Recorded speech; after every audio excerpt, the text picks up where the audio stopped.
Welcome to student dictation. अगर आप channel पर नए हैं चैनल को सब्सक्राइब कर लीजिए और बेल आइकन जरूर दबाइए। डिक्टेशन 5 सेकंड बाद शुरू होगा।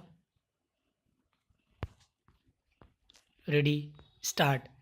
उपाध्यक्ष महोदय, मैं समझता हूँ कि अब तक इस वैदेशिक नीति पर न केवल इस ओर के सदस्यों ने ही बल्कि दूसरी ओर के सदस्यों ने भी प्रधानमंत्री जी को धन्यवाद दिया है।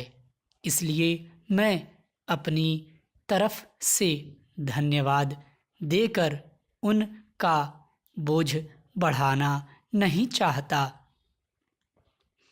इसमें कोई संदेह नहीं कि इस सदन के सभी सदस्य, चाहे वे किसी भी पार्टी से संबंध रखते हों, इस बात से पूरे सहमत हैं कि हमारी विदेश नीति ने संसार में हमारा सिर ऊंचा उठा दिया है। हमने पंचशील के सिद्धांत को संसार के सामने रखा है। यदि हम उस के आधारभूत सिद्धांत पर दृष्टिपात करें तो हमको पता चलता है कि हमने संसार में एक जो सबसे बड़ा काम किया है वह यह है कि हमने तनाव को कम करने का प्रयत्न किया है। जिस समय हमने नई स्वतंत्रता प्राप्त की तो हमारे सामने बहुत से प्रश्न थे।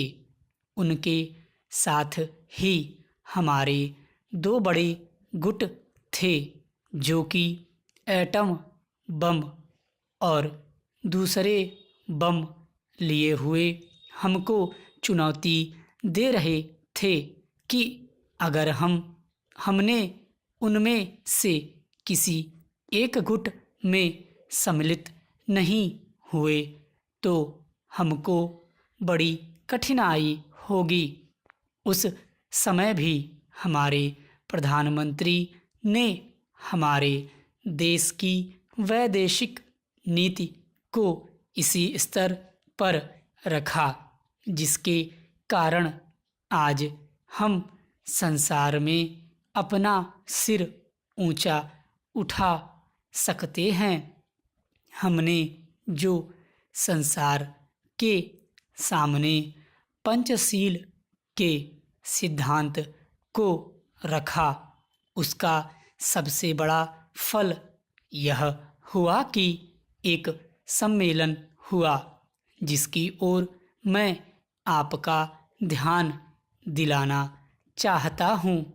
इस सम्मेलन में बड़े उत्साह के साथ संसार के 29 राष्ट्रों ने, जो कि एशिया और अफ्रीका से संबंध रखते थे, यह घोषणा की कि हम संसार में तनाव कम करना चाहते हैं और साथ ही हम यह चाहते हैं कि संसार में जो विभिन्न सामाजिक और आर्थिक नीतियां हैं वे साथ साथ चल सकें। हमारी वैदेशिक नीति में जो सबसे महत्वपूर्ण चीज़ है वह है सह अस्तित्व की भावना। उसी भावना के फलस्वरूप हम देखते हैं कि आज कोरिया का युद्ध नहीं हुआ जो कि एक तीसरे विश्व युद्ध के रूप में परिवर्तित हो सकता है। हमारी इस नीति के कारण हमारे अमेरिकी मित्र हमसे कुछ अप्रसन्न भी हो गए, लेकिन यदि हम ऐसा न करते तो आज संसार को तीसरा युद्ध देखना पड़ता। मैं बहुत समय नहीं लूँगा, थोड़ा ही लूँगा। स्टॉप। अगर डिक्टेशन अच्छा लगा हो तो वीडियो को लाइक करें, शेयर करें और ऐसे डिक्टेशन डेली पाने के लिए चैनल को सब्सक्राइब